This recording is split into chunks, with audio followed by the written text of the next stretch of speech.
Hello lovely people, welcome to another book chat, the weekly roundup of stuff I've read at some point in my past. Sophie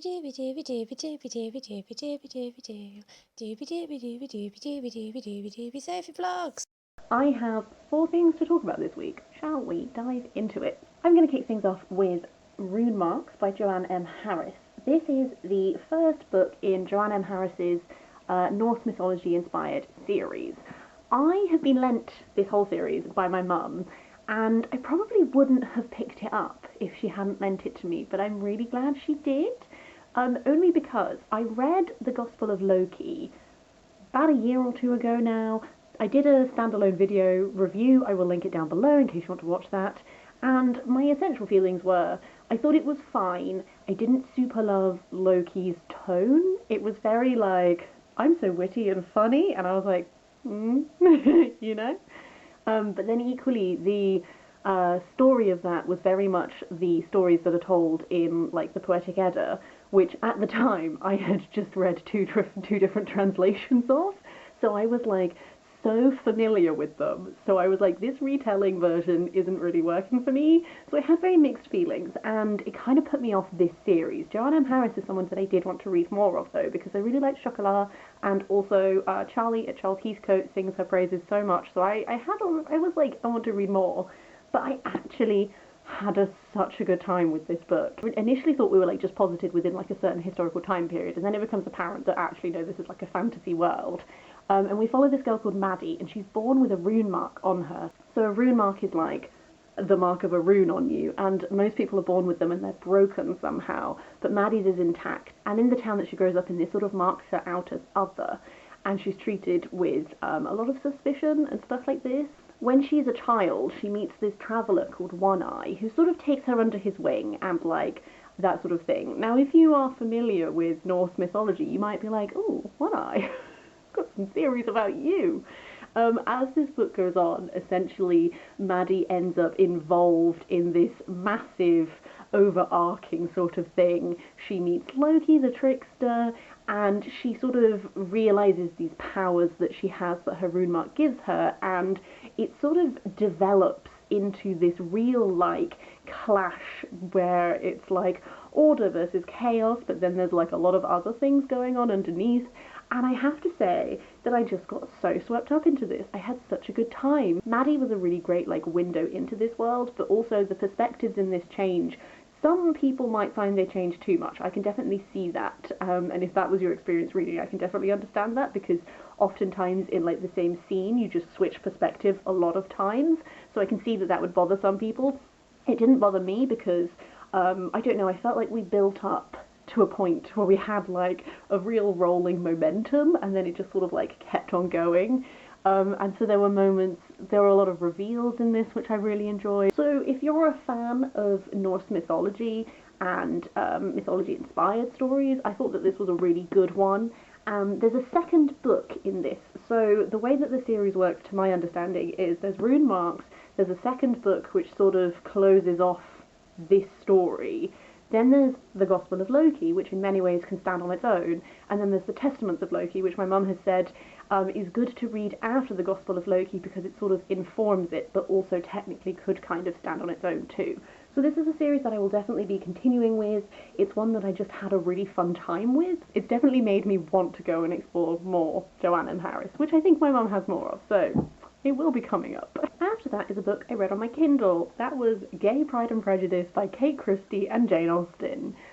This is in the vein of Pride and Prejudice with zombies, or and zombies, I don't know the correct title of that one, where it's essentially largely still the same original text, but it has been played around with somewhat. In this case, it's played around with so that Lizzie Bennet is gay and she ends up falling for Caroline Bingley instead of Mr. Darcy. It was a fun time. I kind of read it because I was like, I want a gay romance, but also Jane Austen, you know? My main thing about this is, in some ways I wish that she had deviated from the original text a little bit more than she did. For example, I really liked the backstory for Caroline that we had, because Caroline in the original text does not always come across as very nice. And this really gave some context for how these standoffish behaviours could be, in some ways, a defence mechanism and the result of her background and some stuff that she went through and stuff like that. So I actually thought that that worked really well, and that really helped me get like an understanding of how these two characters could fall for each other. When I wish that it had gone a bit further is that sometimes lines that were Mr. Darcy's lines in Pride and Prejudice were just changed to be Caroline's lines, and that didn't work for me super well because Caroline and Mr. Darcy are two different people, and I didn't always feel like those copy-paste lines really fitted the character that Caroline had been built to be.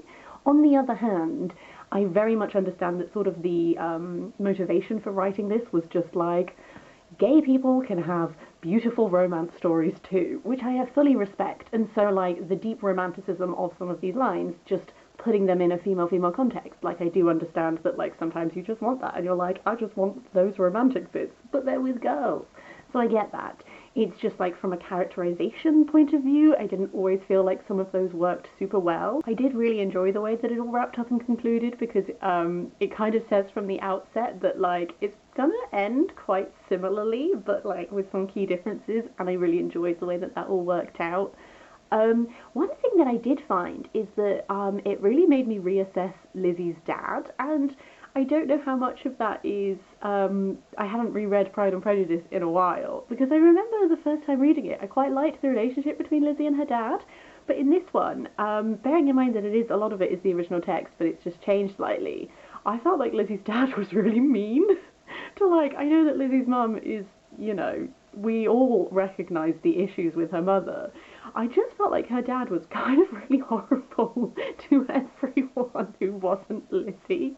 And I was just like, oh, maybe I need to reassess my understanding of your character, because like really when it comes down to it, in like the society they're in, it's not actually that terrible a thing for a mum to be very concerned that her daughters, who she knows are potentially going to be kicked out of their home when their dad dies, to want to get them married off, you know? So in some ways it was interesting reading this because so much of it is the original text that I was then like reassessing some of my attitudes towards characters from the original text. In other ways I do wish she'd gone like a little bit further. But then like, you know, the sheer romanticism of some of those lines, how can you change? I don't know. But it was fun, is what I'm saying. And if you like Pride and Prejudice and you also like female-female love stories, this is the book for you, for sure. I then read a book on Libby on my phone, and that was Between the World and Me by Ta-Nehisi. This was essentially like 3 essays, kind of. It's I know it's inspired by a book that James Baldwin did, where he wrote to his nephew. In this case, Ta-Nehisi is writing to his son, and sort of just exploring like what it means to be a black man in America with police brutality and that sort of thing. I found it very powerful. I haven't read James Baldwin's one, but I do want to. I've never actually read any James Baldwin. He's one of those ones that's on the list of things to do. I found this particularly powerful because I have been doing anti-racism reading just like in my own time to work on myself, and a lot of that has been sort of in a slightly more general sense, like let's zoom out, let's look at these as general issues and stuff like that. Whereas because this is so personal and he's talking directly to this person that he loves so much, it was just so powerful. You can really tell that he's also like a poet because the poeticism of some of the lines and also some of these sentences, which he would have these sentences which would just sort of like go on and on and on and on, but in like a really effective way that is sort of like, in some cases, like highlighting like the sheer quantity of brutality. There's also a lot of it which is centered around this person who he met at university, who he didn't know very well, but who was murdered by a police officer.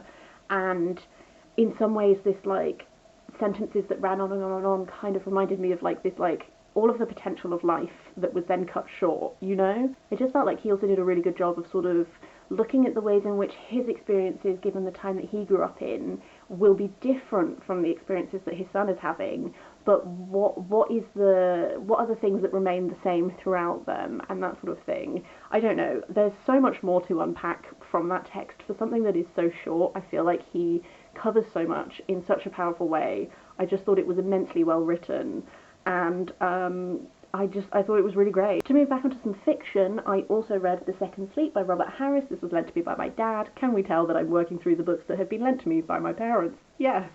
This is my first Robert Harris that I've read. I gather that this is a little bit different for him. It is slightly hard to talk about, so I'm going to do my spoiler-free discussion, and then I might go into a little bit of spoilers at the end, but I will let you know so you can stop watching if you don't want to find those out. This is set in something like 1432 or something, and this priest called Christopher Fairfax is riding across Exmoor, and he's trying to get to this little village. It's night is coming on, and he doesn't want to be caught out at night because there's a curfew, and you can get jailed if you break curfew. This is sort of following him as he gets to this village. Essentially, the priest there has died, and he's just there to, like, do the death rites and then go on his way. And he remains there for longer than intended. It seems that there is some other stuff going on. The thing about this book is about 40 pages in, there's like some information revealed, which really changes the game. I don't want to tell you that information because I think the reveal it's a process and I don't want to spoil that.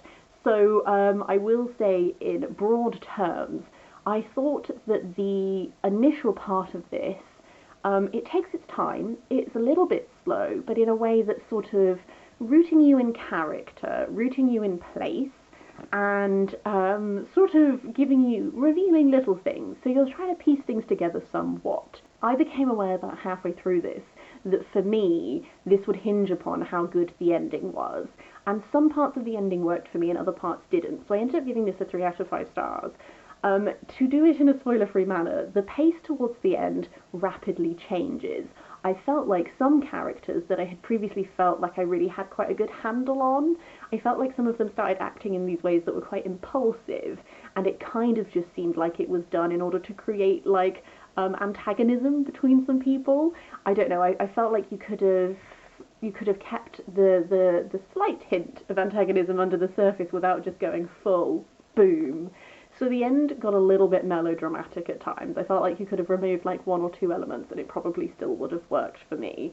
That said, there is like a final reveal thing which has mildly haunted me, so I think that worked really well. I just think some aspects of the ending didn't quite deliver for me.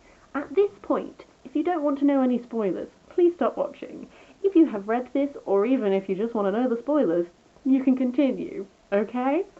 So, to go into the spoiler part of this, obviously the reveal in this is that this is not actually set in the past, it is set in the future. There has been some sort of quite almost like apocalyptic event whereby society collapsed and the church took over and created the structure through which this society is now based, and science is reviled and all of that sort of thing. And obviously, as this book goes on, you are focusing on the way that this priest was involved in trying to excavate around this structure called the Devil's Seat. So what I wanted to discuss in more detail was sort of, first of all, I really enjoyed this tension between religion and science, especially because as this goes on, you're sort of set up with this concept, like you can see the way in which this Christian church-based society is not delivering for all of its citizens. Like the people in this village literally live in hovels, they are immersed in poverty,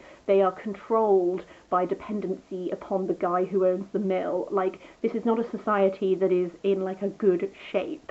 And then you have this concept that these scientists who foresaw this crash and tried to prepare for it, maybe in the Devil's Seat, they have left everything they need, these people need, in order to turn this society around, bring electricity back, and, you know, regain some sense of like power and responsibility and that sort of thing. And then as the excavation process goes, and then you find these bodies, and skeletons, and you're like, okay, is this a grave? Is these like grave goods? Is that what we're looking for? And then as they get into discovering what this structure actually is, and then it's revealed that it is sort of like a tomb in some ways to these scientists.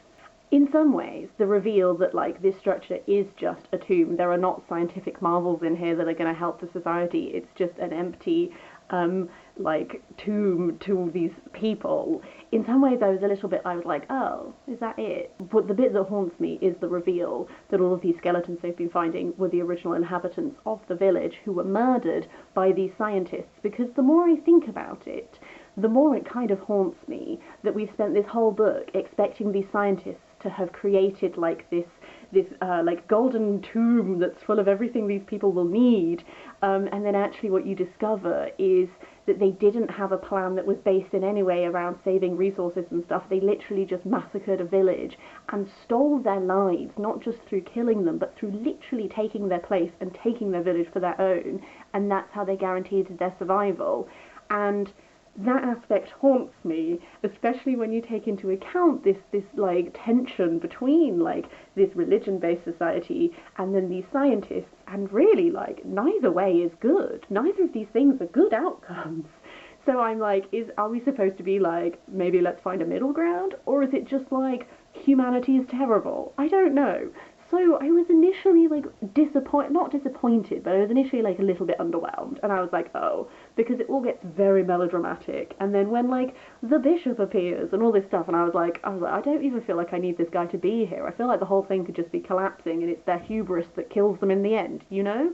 But then, like, essentially, I finished it last night just before I went to bed. It's haunted me, and now I'm recording this video, and I'm like, maybe it is effective. I don't know. I have seen some mixed reactions online. I would be really interested to know if you have read this, how you feel about how all that went down, because still muddling it out, as we can tell. By the time this goes live, I might have muddled it, but I would love to hear your thoughts. Otherwise, I would love to hear anyone's thoughts on any of the things I've discussed. As per usual, please do leave a comment down below. Brings me lots of joy. I hope you have a really lovely day, and I will see you next week for something different.